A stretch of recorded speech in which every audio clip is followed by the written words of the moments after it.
Olá pessoal, sejam bem-vindos mais uma vez. Finalmente chegamos à nossa última videoaula sobre oscilações e aqui abordaremos os temas oscilações amortecidas, oscilações forçadas e ressonância. Até agora temos trabalhado com oscilações livres, ou seja, nós temos lidado com sistemas idealizados, nos quais nós temos desprezado as forças dissipativas. Mas você sabe que na realidade as coisas não são bem assim. Se você coloca, por exemplo, uma corda de violão para oscilar, você sabe que em algum momento o movimento cessa. As vibrações são comunicadas ao ar e a amplitude de vibração da corda vai diminuindo de forma gradativa. É por isso que a gente fala de amortecimento. Para estudar um sistema amortecido, nós vamos voltar ao nosso sistema massa-mola e vamos considerar aqui uma modelagem para o nosso amortecimento. Para isso, você pode imaginar que o nosso sistema esteja acoplado a uma haste provida de um êmbolo que esteja imersa em um fluido viscoso, como você vê aí. Para pequenas velocidades, a força de arrasto pode ser considerada proporcional à velocidade. Vamos escrever, então, a nossa força de arrasto igual a menos B, que multiplica a velocidade, onde o sinal negativo indica que essa força se opõe ao movimento do bloco e, nesse caso, B é a constante de proporcionalidade que mede a intensidade desse amortecimento. Vamos escrever, então, a segunda lei de Newton para o movimento. Você vê, então, aí a massa vezes a aceleração igual à força resultante, onde a primeira parcela é a força elástica e a segunda a força de arrasto. Essa é a equação diferencial que nós temos que resolver para encontrar a posição em função do tempo. Como nosso objetivo aqui é apenas entender conceitualmente a dinâmica desse movimento, não vamos resolver a equação. A solução é a seguinte. Você já consegue identificar aí a parte oscilatória e esse termo multiplicativo à frente, que é a amplitude de oscilação. Note que, dessa vez, a amplitude é uma função dependente do tempo. Para ser mais preciso, a amplitude é modulada por uma função exponencial decrescente. Esse decrescimento da amplitude com o tempo já poderia ser esperado para esse tipo de movimento. Se tivéssemos que representar graficamente essa função, teríamos algo como isso aqui. Uma função que oscila de acordo com uma função cosseno e cuja amplitude decresce exponencialmente com o tempo. Observe que a constante de amortecimento ocorre no numerador da fração que aparece no argumento da função exponencial, o que indica que quanto maior o amortecimento, mais rapidamente a amplitude do movimento decresce. Essa animação nos permite visualizar na prática como se sucede esse movimento.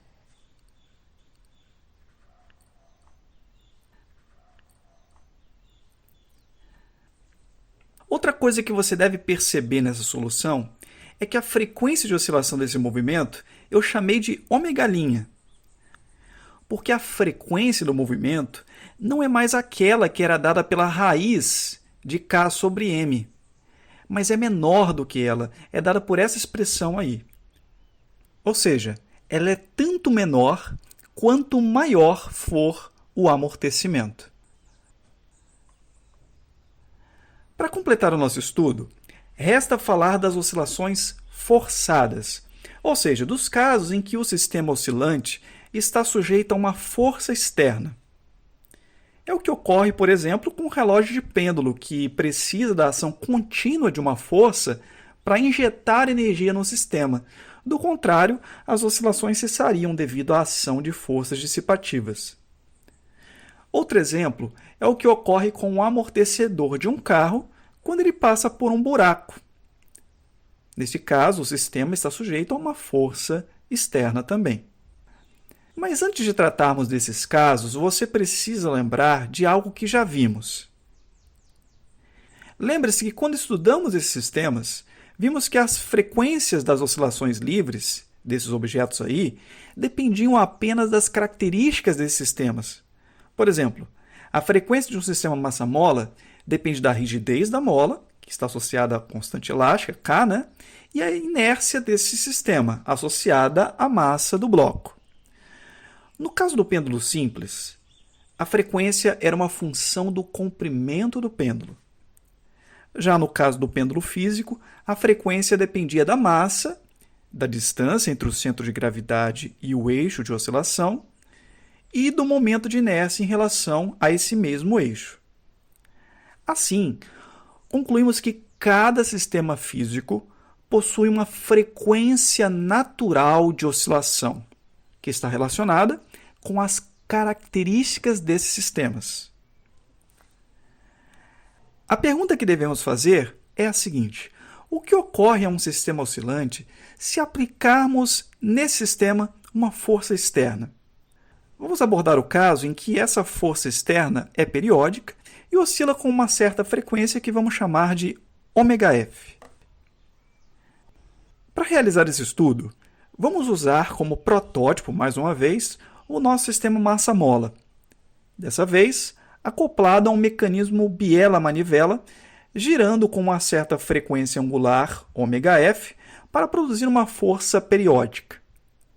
Vamos também considerar que esse sistema está sujeito a uma força de atrito viscoso que é proporcional à velocidade. Então vamos escrever aí novamente a segunda lei de Newton para esse sistema. Temos aí massa vezes aceleração igual à força resultante, que é a soma da força elástica com a força de atrito e a força externa periódica gerada pelo sistema biela-manivela. Essa é a equação diferencial que precisamos resolver para encontrar a função horária desse movimento. A solução geral dessa equação tem duas componentes.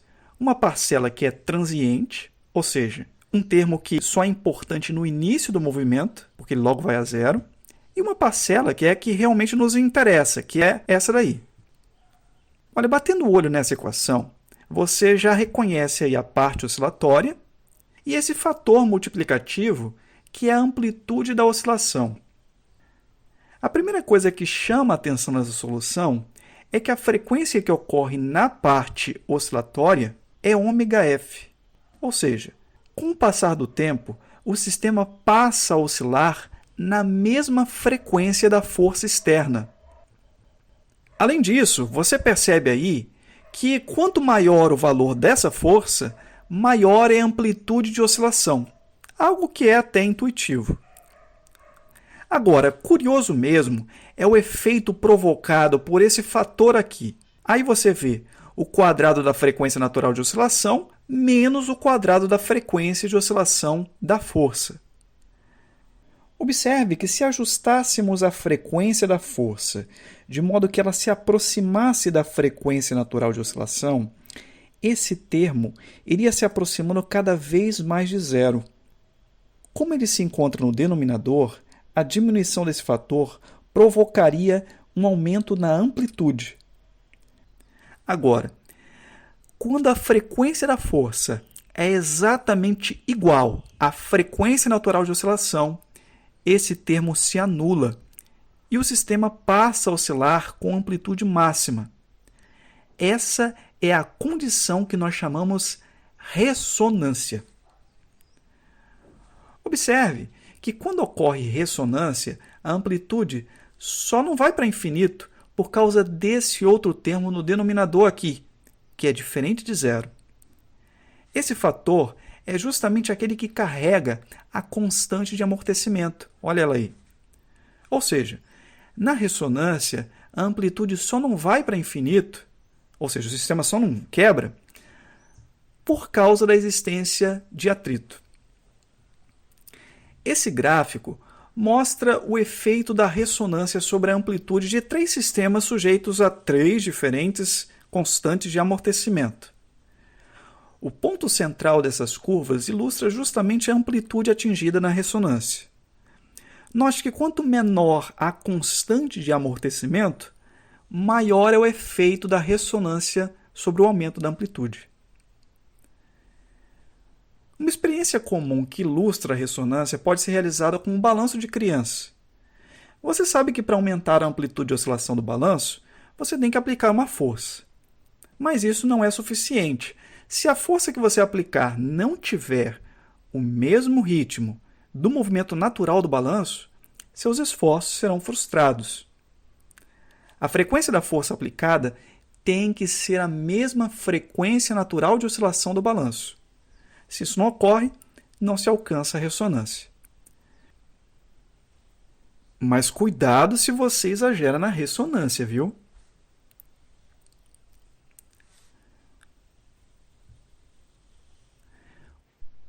Você certamente já viu em programas de TV pessoas tentando quebrar taças com a voz. Nem sempre a tentativa é bem sucedida, mas há pessoas que são experts no assunto.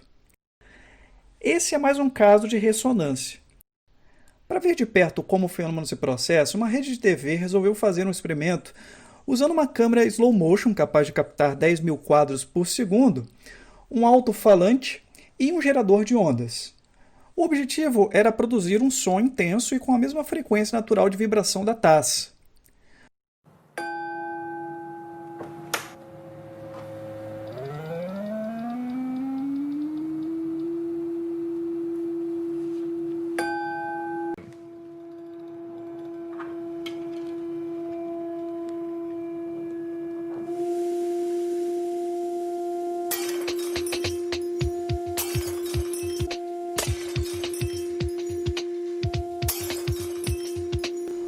Observe em câmera lenta o comportamento da taça à medida que é alcançada pelas ondas sonoras. Essa vibração, que foi registrada em câmera lenta, ocorre 337 vezes por segundo, que é a mesma frequência das ondas sonoras produzidas. Quando uma zona de rarefação produzida pela onda sonora alcança a taça, ela puxa um de seus lados, liberando e empurrando-a em seguida quando a zona de compressão a alcança. O som aí é quem provoca a força periódica externa. Quando a frequência do som alcança exatamente a frequência natural de vibração da taça, a amplitude de vibração aumenta e a taça se rompe. Como nós poderíamos esperar, observe que a primeira parte da taça que se rompe é aquela mais próxima do alto-falante. Agora note esse pedaço da taça em destaque aí.